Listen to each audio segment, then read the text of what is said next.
둘 중에 하나이든 백 중에 하나이든 선택의 기준은 분명합니다. 어느 누가 선택을 하더라도 이 기준을 쉽게 벗어날 수는 없습니다.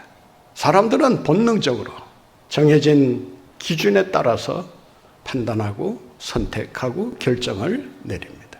어느 쪽이 더 나으냐, 어느 쪽이 더 좋으냐, 어느 쪽이 더 뛰어나냐, 어느 쪽이 더 우월하냐, 어느 쪽이 더 가치가 있느냐, 어느 쪽이 더 의미가 있느냐, 어느 쪽이 더 오래 가느냐, 이런 기준을 가지고 사람들은 선택의 여부를 결정하게 됩니다. 그런데 오늘 본문 말씀에 보면 우리의 생각이나 판단과는 전혀 다른 선택을 요구하고 있습니다. 그 중에 하나가 초상집에 가는 것이 잔치집에 가는 것보다 낫다라고 하는 것입니다. 아니 어떻게 장례가 난 집에 가는 것보다 잔치집에 가는 것이 못하다라고 말할 수 있느냐? 어떤 근거에서 그런 기준을 얘기하느냐? 당연히 질문을 할 수가 있습니다. 사람들은 초상집이냐 잔치집이냐라고 했을 때 어느 쪽을 갈 것이냐를 선택하는 데 있어서 자연스럽게 초상집보다는 잔치집을 우선하는 경우들이 있습니다. 왜냐하면 초상집은 부담이 된다는 것입니다. 분위기도 무겁고 우울하고 슬픔이 가득한 그곳으로 가서 물론 상을 당한 사람과 그 유족들을 위로하는 것은 더 말할 나위 없이 귀한 일이지만 보다 기쁨이 있고 즐거움이 넘치고 웃음이 가득한 그런 잔치집을 우리는 더 선호하고 그러한 집을 찾아서 가려고 하는 경향이 있습니다. 그러나 오늘 본문 말씀은 잔치집보다는 초상집을 선택하라고 우리에게 권고하고 있습니다. 왜 이런 말씀을 하시는 것일까요? 왜 잔치집보다 초상집을 택하고 그 집을 향해 가라고 말씀하고 계실까? 그 이유는 1절 말씀에 나와 있습니다. 같이 한번 읽겠습니다. 좋은 이름이 좋은 기름보다 낫고 죽는 날이 출생하는 날보다 나으며. 왜 초상집을 찾아가야 되느냐? 다른 이유가 있을 수 없다는 것입니다. 죽는 날이 출생하는 날보다 더 좋기 때문이다 라고 하는 것입니다. 더 낫다라고 하는 말은 둘을 비교했을 때 어느 쪽에 가치가 더 뛰어나냐, 더 우월하냐라고 하는 의미라고 할 수 있습니다. 죽는 날이 출생하는 날보다 낫다. 그래서 초상집으로 가야 된다. 그런 논리가 어디 있느냐? 이렇게 질문하실 분들이 있을 수 있어요. 죽는 날이 출생하는 날보다 낫다라고 하는 말을 우리가 깊이 그 의미를 헤아리지 못하면 이 말씀을 왜곡할 수가 있습니다. 곡해할 수가 있어요. 죽는 것이 더 낫다고 했으니 죽음을 예찬하는 것이구나. 옛날에 사회 찬미를 부르면서 그 대한해협에 몸을 던진 사람도 있었습니다만은 죽음을 가치 있게 생각하고 있기 때문에 이런 말씀을 하시는 거 아닌가. 그러나 이 말씀은 죽는 것이 더 낫다. 이 풍진 세상, 고해 같은 이 세상에서 아득바득대면서 살기보다 그저 죽는 게 속편하지 않느냐라는 식의 염세주의적인 주장이 아니라고 하는 것입니다. 이 말에는 아주 깊은 의미가 담겨 있습니다. 죽는 날과 출생하는 날의 차이가 뭐냐? 여러 가지 차이가 있을 수 있지만은 가장 극명한 차이 중에 하나는 죽는 날은 이미 결정된 사항이라고 하는 것입니다. 출생하는 날은 아직 그 결과를 모르는 미확정 상태의 삶이라고 말할 수 있습니다. 출생하는 날이 왜 의미가 없겠어요? 죽는 날보다 어떤 의미에서는 우리의 삶에 더 중요한 의미를 주고 있다라고 할 수 있습니다. 그런데 출생하는 날이라고 하는 것은 그가 앞으로 어떻게 살아갈지, 죽음 전까지 그가 어떤 삶을 살다가 어떤 죽음을 맞이하게 될지 아무도 알지 못한다라고 하는 것입니다. 부조리하고 불의한 세상 속에서 그가 과연 좋은 평가를 받을 수 있는 것일까? 좋은 평가를 받을 수도 있겠지만 자칫 잘못하면 나쁜 평가를 받을 수도 있다라고 하는 것입니다. 출생한 아이에 대한 기대가 있습니다. 그 아이에게 바라는 소원이 있습니다. 그리고 그 아이를 위해 비는 축복의 기원이 있습니다. 그런데 기대는 기대고 바람은 바람이지만 그 아이의 결과는 아무도 이렇게 될 것이다 저렇게 될 것이다 장담할 수 없다라고 하는 것입니다. 죽는 날 좋은 평가를 받았다고 한다면 그 좋은 평가를 이미 결정받았기 때문에 그의 죽음은 출생하는 날보다 훨씬 더 복되고 아름다운 인생이라고 말할 수 있다는 것입니다. 여러분의 인생은 어떠합니까? 먼 훗날 여러분의 후손들이 아니면 여러분의 친구들이 아니면 교회 식구들이 세상 사람들이 여러분의 죽음을 어떤 식으로 평가할 것인가? 좋은 평가를 남기고 죽는다면 그 죽음은 출생이라고 하는 그 큰 의미보다 더 큰 의미를 지닌다라고 할 수 있을 것입니다.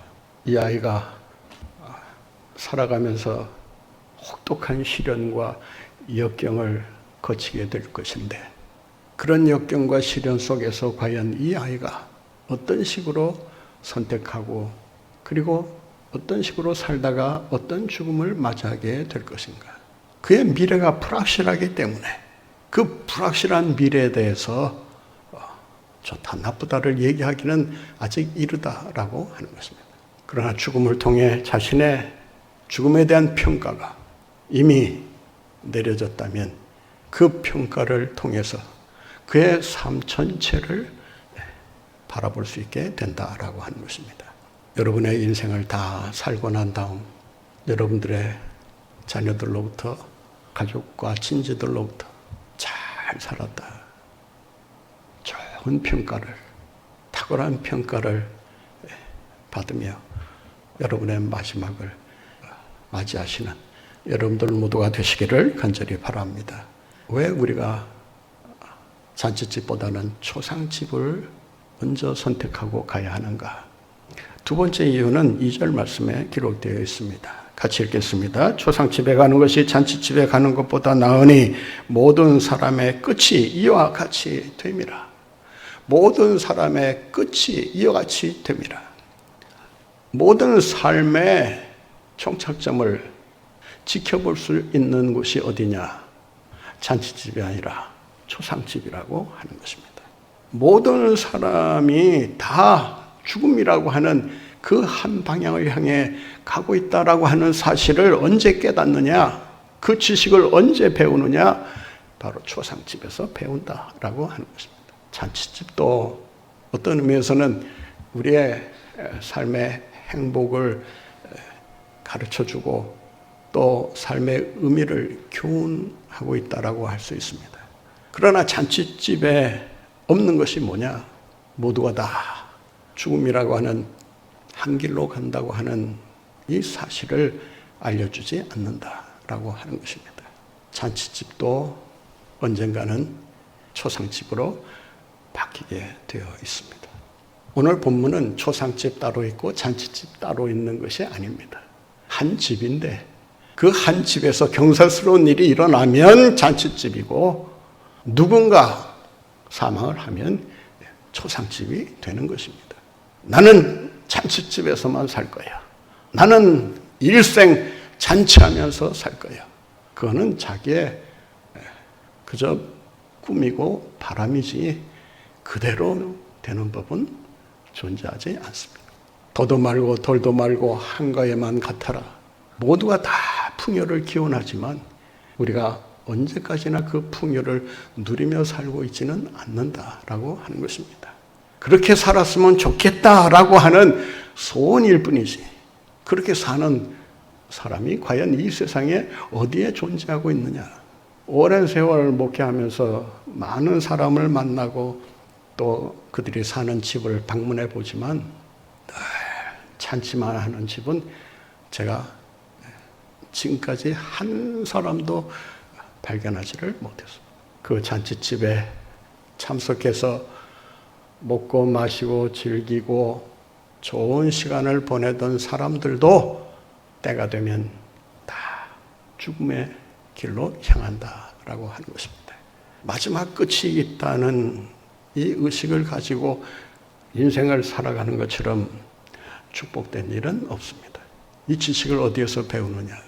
바로 초상집에서 배우는 것입니다. 한 사람의 죽음을 지켜보면서 이렇게 살아야 되는구나. 이렇게 살지 말아야 되는 것이구나. 끝을 이미 가본 상태에서 지금 살아가고 있는 삶을 조명해 보는 것입니다. 이런 삶을 가리켜서 종말적인 삶이다라고 말합니다. 이러한 신앙을 종말적 신앙이라고 이야기합니다. 종말적 신앙이라고 하는 것은 이미 종말을 사는 사람처럼 오늘의 주어진 현실을 사는 것을 가리킵니다. 끝이 있다는 사실을 우리 모두는 다시 한번 자각할 수 있어야 합니다. 나는 잔치만 하고 살 거야. 여러분 착각에서 벗어나시기 바랍니다. 우리가 왜 잔치집보다는 초상집을 선택하고 가야 할까? 본문 말씀 3절에 보면 이런 말씀을 하고 있습니다. 같이 읽겠습니다. 슬픔이 웃음보다 나음은 얼굴에 근심하는 것이 마음에 유익하기 때문이니라. 잔치집에는 웃음이 있어요. 그래서 사람들이 그 잔치집에 가서 마음에 평안을 얻고 활력을 얻게 됩니다. 그 웃음으로 인해서 지난 나날 속에서 지치고 상했던 그 영혼이 위로를 받을 수가 있습니다. 그러나 그러한 위로와 안식은 일시적인 것입니다. 그 웃음은 잠시 동안만 존재할 뿐입니다. 영원한 웃음이 아니라고 하는 것입니다. 슬픔은 우리에게 삶의 자세를 바로 잡으라는, 그리고 삶의 방향을 바로 정하라는 그런 의미를 담고 있습니다. 웃음은 희극 배우를 만들지만 슬픔은 철학자를 만든다는 말이 있습니다. 제가 한 말입니다. 잔치집에서는 인생의 의미나 죽음의 의미를 깊이 생각하지 못합니다. 잔치집 가서 죽음 얘기하고 엉뚱한 얘기하면 그 잔치집을 완전히 망가뜨리는 결과를 가져올 수밖에 없어요. 잔치집에 가서는 웃어야 합니다. 기뻐해야 합니다. 같이 즐거워해야 합니다. 마음껏 그 시간을 행복한 시간으로 만들어 가야 하는 것입니다. 그런데 그 잔치집에는 없는 게 하나 있어요. 회개의 눈물이 없다는 것입니다. 자기 삶에 대한 통절한 반성이 없다고 하는 것입니다. 잔치를 즐기다 보면 자신의 인생에 대한 깊은 통찰력을 잃어버리게 됩니다. 잔치의 즐거움에 빠져 살다 보면 진정한 삶이 무엇인가에 대한 고민을 할 수 없게 됩니다. 많은 사람들이 잔치집 같은 그런 풍요로운 삶을 사는 가운데 예수 믿는 사람이 별로 없습니다. 만약 그런 삶 속에서 예수님을 발견하고 하나님의 자녀로 거듭나게 되었다면 특별한 은총을 받은 사람이라고 할 수 있습니다. 많은 경우에 사람은 슬픔을 통해서 자신의 유한함을 발견하게 되고 고난을 통해서 자신의 인생의 한계를 체험하게 됩니다. 자신의 연약함을 깨달으면서 하나님 앞에서 겸손해야 한다는 사실을 비로소 터득하게 됩니다. 여러분, 이러한 진리를 깨닫는 것은 우리가 살아가면서 주님으로부터 받을 수 있는 가장 귀하고 정말 축복된 진리가 아닐 수 없어요. 그런데 이 축복된 진리를 어디에서 배우느냐? 바로 초상집에서 배운다라고 하는 것입니다. 뭘 통해서? 슬픔을 통해서, 얼굴의 근심을 통해서 배운다라고 하는 것입니다. 오늘 본문에 보면 얼굴에 근심이 어떤 결과를 가져오느냐? 마음에 유익이 된다라고 말합니다. 이 한 말씀에는 우리 인생사를 요약하는 아주 핵심적인 그런 의미가 담겨 있습니다. 얼굴의 근심이 우리 마음에 유익이 된다. 쉬운 성경을 보면 마음에 약이 된다, 양약이 된다라고 번역하고 있습니다. 공동 번역에는 마음이 바른 길을 정한다. 마음을 바로 잡는다. 그런 뜻이 있어요. 무슨 말인가 하면 근심이 우리로 하여금 하나님이 원하시는 방향으로 전환을 시켜준다. 그런 뜻이에요. 이러한 근심을 거룩한 근심이라고 부릅니다. 이러한 슬픔을 거룩한 슬픔이라고 부릅니다. 이러한 고난을 축복으로 변장된 그러한 축복이라고 부르는 것입니다. 소상집에서 진정한 슬픔을 배우고 그 슬픔을 통해서 하나님을 배우게 되고 그리고 하나님이 원하시는 방향이 어디인가를 깨닫고 그 방향을 향해서 우리의 삶을 전환시킬 수 있었다면 그 슬픔은 여러분에게 큰 축복이 된다라고 하는 것입니다. 웃음에서는 발견하기 어려운 그러나 하나님의 은혜와 축복이 슬픔을 통해서 우리에게 온다라고 하는 것입니다. 어떤 고난을 당하고 계십니까? 어떤 슬픔이 여러분의 삶을 고통스럽게 만들고 계십니까? 무엇 때문에 날마다 걱정하고 근심하고 계십니까? 어떻게 하면 더 잘 살고 더 아름다운 죽음을 맞이할 수 있을까를 걱정하고 근심하고 살아가고 있다면 그 근심 때문에 여러분들의 인생은 아름답게 빛날 것입니다. 그렇다면 우리가 행복한 선택을 하기 위해서는 어떻게 해야 하는가? 우리의 마지막을 정말 아름답게 장식하기 위해서는 어떻게 살아야 되는가? 좋은 이름을 남기기 위해 힘써야 한다는 것입니다. 1절 말씀을 한번 같이 보겠습니다. 좋은 이름이 좋은 무엇보다 기름보다 낫고 더 뛰어나고 더 좋고 더 탁월하다라고 하는 것입니다.